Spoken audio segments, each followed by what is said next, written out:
आप बताओ, मूर्ति पूजा सही है कि गलत है? जोर से। सही है। आप बताओ चश्मा वाले भैया, मूर्ति पूजा सही है कि गलत? आप बताओ। चलो, सही है,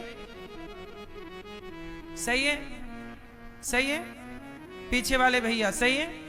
तो कबीरदास जी ने ये क्यों कहा कि पत्थर पूजे हरि मिले तो मैं पूजूं पहाड़, और तासे तो चक्की भली पीस खाए संसार। चलो बताओ ऐसा क्यों कहा।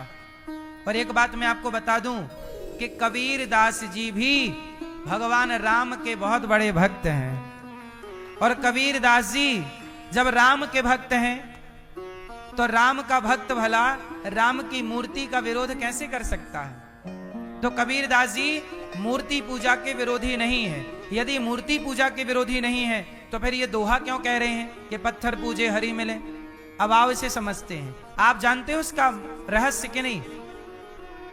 नहीं जानते तो मैं समझाऊं। जानते हो तो समझाने की जरूरत ही नहीं। बताऊं कि ना बताऊं? सुनो,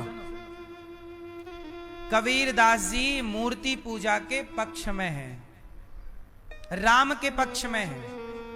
राम के बहुत बड़े पुजारी हैं। तुलसी के पत्ते में राम नाम लिखकर पानी में डुबाकर जिसे पिला देते हैं उसका सारा रोग दूर हो जाता है। ये कबीरदास जी की जीवनी में लिखा है। कबीरदास जी रामानंदाचार्य जी के चेला हैं, शिष्य हैं। कबीरदास जी को रामानंदाचार्य जी मंत्र नहीं दे रहे थे तो कबीरदास जी रात के सुबह भोर के 4 बजे सीढ़ियों में लेट गए कि गुरुजी ऐसे तो मंत्र दे नहीं रहे हैं, तो लेट गए। वो मैया भी लेट गई पीछे। मैया जागो मेरी माँ। कबीरदास जी लेटे तो मैया बोली मैं भी लेट लऊं। सुनो, कबीरदास जी सीढ़ियों के नीचे लेट गए। अब रामानंदाचार्य जी आए और रामानंदाचार्य जी स्नान करने आए तो उनका पांव सीढ़ियों की जगह अब सीढ़ियों पे लेटे तो कबीरदास जी की छाती पे पड़ा। यहां भाई सीढ़ी पे आप लेट जाओगे और हम आएंगे तो स्वाभाविक हमारा पांव आपके शरीर के किसी हिस्से में पड़ेगा ही पड़ेगा, यदि उसी रास्ते पे आप लेटे हैं तो कबीरदास जी की छाती पे रामानंदाचार्य जी के चरण पड़ गए। और जैसे ही चरण पड़े तो रामानंदाचार्य जी को लगा राम राम राम कोई सो रहा था और मैंने पांव रख दिया, तो उनके मुंह से बोला निकल पड़ा राम राम राम राम राम।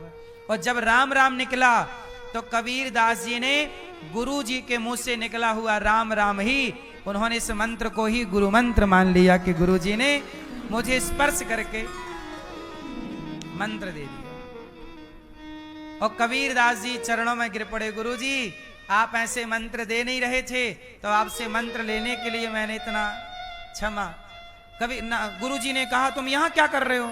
बोले आपके पास आए थे गुरु मंत्र दे दो, आपने कहा कि अभी तुम कच्चे हो और आप दे नहीं रहे थे तो मैं यहाँ लेट गया। तब कबीरदास जी को गले लगाया और रामानंदाचार्य जी ने कहा कि अब तुम पक गए हो, तुम अब राम नाम का प्रचार करो। और कबीरदास जी राम नाम के बहुत बड़े प्रचारक हैं। अच्छा, अब सवाल ये खड़ा हुआ कि जब इतने बड़े भक्त हैं, इतने बड़े प्रचारक हैं, तो ये उल्टी बात क्यों कह रहे हैं कि पत्थर पूजे हरि मिले? आओ इसका रहस्य बताता हूं आज आपको। एक्चुअली बात ये है कि कबीरदास जी जब थे इस धरती पर उस समय हमारे देश में मुगलों का शासन था। किसका शासन था? जोर से। उस समय मुगल मंदिर तोड़ रहे थे। औरंगजेब जैसे आक्रांता, हुमायूं जैसे लोग, खिलजी जैसे लोग और तमाम आक्रांता सनातनियों के मंदिर तोड़ रहे थे। कृष्ण जन्मभूमि का मंदिर तोड़ा, अयोध्या में राम मंदिर तोड़ा, काशी में काशी मंदिर तोड़ा भगवान काशी विश्वनाथ जी का, और वहां पे सब जगह मंदिर तोड़े गए। जब मंदिर तोड़े गए तो सारे लोग भाग भाग के संतों के पास गए कि गुरुजी अब तो मंदिर टूट गया, बताइए हम कहां जाएं, क्या करें? तो कबीरदास जी के पास लोग गए कि मंदिर टूट गए, अब क्या करें। तब कबीरदास जी ने उनको समझाया कि पागल, मंदिर टूट गए तो क्या हुआ, हमारी आस्था थोड़ी टूट गई, हमारी आस्था बनाओ रखे रहो। और सुनो, पत्थर पूजे हरि मिले, मंदिर टूट गए तो कोई बात नहीं। अब बताओ, विषम परिस्थिति है, जहां मंदिर तोड़े जा रहे हो, आक्रांताओं का आक्रमण चारों तरफ हो, वहां समझाने के लिए आदमी क्या बोलेगा। आस्था बचानी है तो कहना पड़ेगा कि भैया पत्थर पूजने से कोई बात नहीं, पत्थर पूजे हरि मिले तो मैं पूजूं पहाड़, यदि पत्थर पूजने से भगवान मिले तो मैं पहाड़ पूज लूं। इसलिए बेटा, तुम्हारे मंदिर भले टूट गए, लेकिन मंदिर में जो भगवान बैठे थे उसकी आस्था मत तोड़ना, उसकी आस्था बनाए रखना। भगवान तो भीतर का विषय है। तो ये उस काल खंड में हुई घटना के बाद समझाने के लिए कबीर जी ने ये बात कही थी। इसका मतलब ये नहीं है कि कबीर जी मूर्ति पूजा के विरोधी हैं। अब लोग पूरी बात नहीं जानते तो वो क्या बोलते हैं कि कबीरदास जी तो मूर्ति पूजा के विरोधी। काय के विरोधी है? कबीरदास जी कब हुए धरती पे, उस समय की स्थितियां क्या थी, आप सर्च करना कबीरदास जी कब हुए, उस समय भारत की स्थिति क्या थी, उस कालखंड में मंदिर किस तरह तोड़े जा रहे थे, किस तरह हिंदुओं का धर्मांतरण किया जा रहा था, तलवार की नोक पर धर्मांतरण हो रहा था, गांव के गांव हिंदुओं के कत्लेआम हो रहे थे। उस समय केवल भगवान के आश्रित रहकर लोग जैसे तैसे अपनी जान बचा रहे थे। तो उनके मनोबल को बढ़ाने के लिए अर्जुन भाग रहे हैं युद्ध छोड़ के, तो भगवान उन्हें समझा रहे हैं। अर्जुन को जो समझा, अब युद्ध से कोई भाग रहा हो तो उसे क्या समझाया जाएगा, जो समझाया जाएगा वो कृष्ण ने समझाया।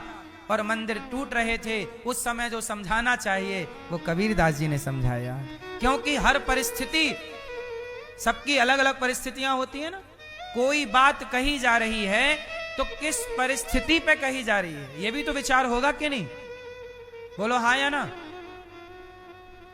किस प्रसंग की वो बात है, किस संदर्भ में वो बात कही गई, किस कालखंड में कही गई, जिस समय वो बात कही गई। क्योंकि समाज में हो रहे बदलाव का हर व्यक्ति पर प्रभाव पड़ता है, पड़ता है कि नहीं। आज समाज में जब पाकिस्तान से युद्ध हुआ, ऑपरेशन सिंदूर चला, तो हम सब बात कर रहे थे पाकिस्तान की और अपनी सेना के बहादुरी की, बोलो। जब हमारे देश में कोरोना आया तो बात सब कोरोना की कर रहे थे। हमारे देश में एक लड़की ने अपने पति को गड्ढे में फेंक दिया, खाई से ढकेल दिया। उस समय पूरे देश में उस लड़की की चर्चा थी कि उसने पति के साथ ऐसा क्यों किया, अपने प्रेमी के लिए। तो एक घटना से पूरा देश प्रभावित हो जाता है। अभी एरोप्लेन क्रैश हुआ, वो सारे यात्री मारे गए अहमदाबाद में, उस समय सबके अंदर दुख था। उस समय जो बात कही जा रही थी वो उन मृत व्यक्तियों के लिए वो परिस्थिति निर्मित होती है, उस समय की बात होती है। एक घटना पूरे देश को प्रभावित करती है, ये बात आप मानते हो कि नहीं, बोलो। अहमदाबाद में जो प्लेन हादसा हुआ उसने पूरे भारत को प्रभावित किया कि नहीं, बोलो। वो लड़की ने अपने पति को मार के खाई में फेंक दिया, इस घटना ने पूरे देश को प्रभावित किया कि नहीं। फिर घटनाएं केवल एक व्यक्ति की नहीं होती, वो सबके मस्तिष्क पर, मन पर प्रभाव डालती है। तो जब आक्रांता पूरे मंदिर तोड़ रहे हैं, राम राम लेने पे प्रतिबंध हो गया, भगवान की कथाओं में प्रतिबंध हो गया, कीर्तन करने में प्रतिबंध हो गया, प्रभात फेरियां निकालने में प्रतिबंध हो गया, उस समय कबीरदास जी ने कहा कि अब मंदिर ना जाओ, अब मन मंदिर में ही राम को खोजो। पत्थर पूजे हरि मिले तो हमें पूजू। उस समय ये समझाना उनका धर्म था, क्योंकि मंदिर तोड़े गए और मुगलों ने बोल दिया कोई मंदिर जाएगा तो सिर काट दिया जाएगा। अब मंदिर आप जा नहीं सकते, तो जो मंदिर जाना छोड़ देगा और तलवार तुम्हारी गर्दन में रखी है कि चलो मुसलमान बनो, उस समय बताओ अपने सनातन को बचाना कितना कठिन है, बोलो। उस समय भी कबीरदास जी जैसे महापुरुषों ने अपनी बातों से, उस समय सोशल मीडिया तो थी नहीं, पर अपनी बातों से, अपने दोहों के द्वारा लोगों को मोटिवेट करते रहे कबीरदास जी। बोले नहीं, पत्थर गया तो गया, मंदिर गए तो गए, आस्था रखो, हम फिर मंदिर बना लेंगे। आस्था होगी तो मंदिर फिर बन जाएगा, और आस्था चली गई तो फिर कहां मंदिर? बोलो हां। इसलिए सनातन संस्कृति की विचारधारा को जिंदा रखना है, वो विचारधारा अनमोल है। तो कबीरदास जी बहुत बड़े भक्त हैं, और कबीरदास जी राम के भक्त हैं। कबीरा सब जग निर्धना, क्या बोल रहे हैं कबीर जी? कबीरा सब जग निर्धना, धनवंता नहीं कोय, धनवंता सोई जानिए, जिखे राम नाम धन होय। जिसके पास राम नाम की दौलत है वो सबसे बड़ा आदमी है। कबीरदास जी कह रहे हैं सबसे बड़ा है वो, राम नाम की दौलत। ये कबीरदास जी कह रहे हैं, इतने बड़े भक्त हैं। इसलिए आप लोग महापुरुषों की भाव को समझो, वो समय को समझो, है ना? कोई क्या कहता है, लोग पूरी बात नहीं समझते पूरा। कबीरदास जी कहते हैं, पोथी पढ़ पढ़ जग हुआ पंडित, भया न कोई, 2.5 अक्षर प्रेम का पढ़े सो पंडित। ये 2.5 अक्षर प्रेम का कहा है? प्रेम। कबीरदास जी बोले मंदिर टूट गए तो टूट जाने दे, कोई बात नहीं, तू प्रेम कर भगवान से। 2.5 अक्षर प्रेम का पढ़े सो पंडित होए। अब तू प्रेम का पाठ पढ़, अपने मन मंदिर में राम को बसा, मन को मंदिर बना और प्रेम कर राम से, यही पंडित है। लोग बोले कि हम भी लड़ेंगे, कबीरदास जी बोले ठीक है लड़ो, पर सुनो, साधु ऐसा चाहिए जैसे सूप स्वभाव, पर सार सार को गही लहे, थोथा दे उड़ाए। सुनो, वो तुम्हें मंदिर तोड़ रहे हैं तो तुम भी क्या उनकी मस्जिदें तोड़ दोगे? नहीं, उन्होंने मंदिर तोड़े हैं पर हम मस्जिद नहीं तोड़ेंगे, क्योंकि उन्होंने यदि गलती की है तो हम भी वही गलती क्यों दोहराएं। इसलिए कबीरदास जी ने ये दोहा लिखा कि साधु ऐसा चाहिए जैसे सूप स्वभाव, सार सार को गही लहे, थोथा दे उड़ाए। सार सार को ग्रहण करो, जो अच्छी बातें हैं। अभी समय विपरीत है, शांत होके बैठो। और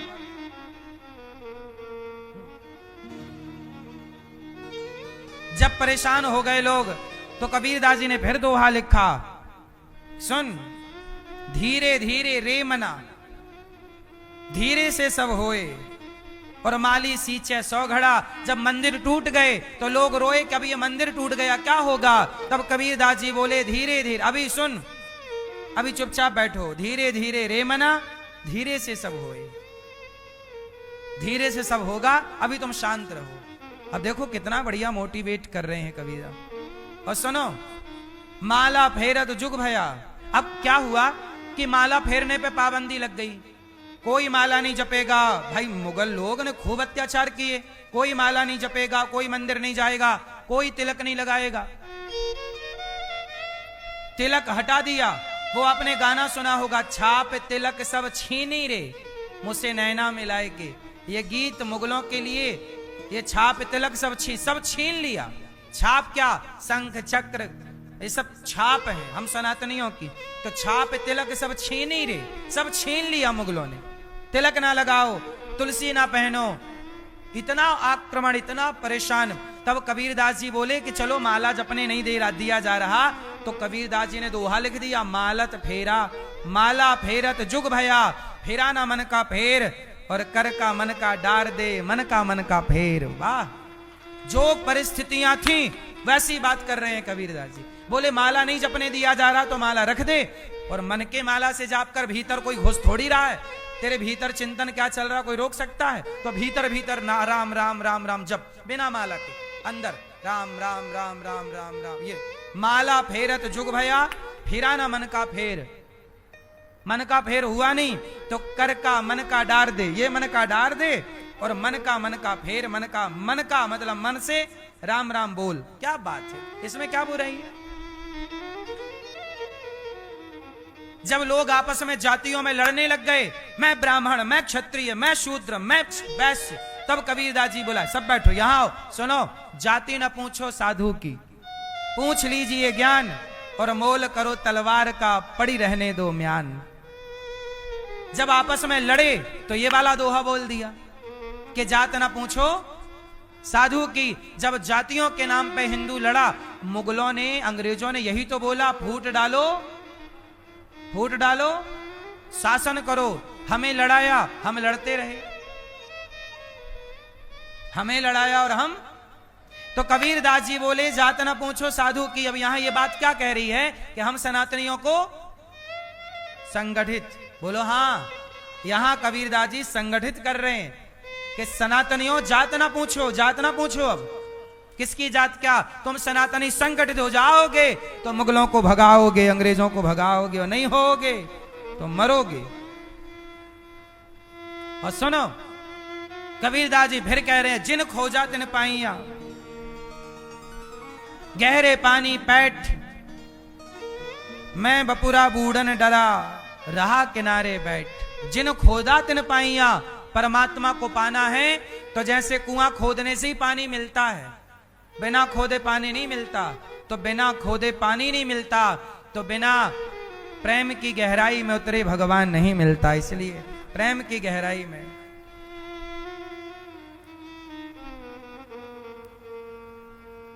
कबीरदास जी बोले सुनो, अब ज्यादा नहीं, अति भला का बोलना, अति का भला ना बोलना, अति की भली ना चूप, अति का भला ना बरसना, अति की भली ना धूप। अधिक चुप रहना और अधिक बोलना दोनों नुकसानदायक। ज्यादा बोलो मत, और चुप भी, ये नहीं कि कुछ भी हो रहा और आप चुप बैठे रहो। देखो यहां कबीरदास जी जगा रहे हैं कि चुप क्यों बैठे हो, अब अपने हक, अपने अधिकार के लिए तलवार उठानी पड़ेगी, लड़ना पड़ेगा।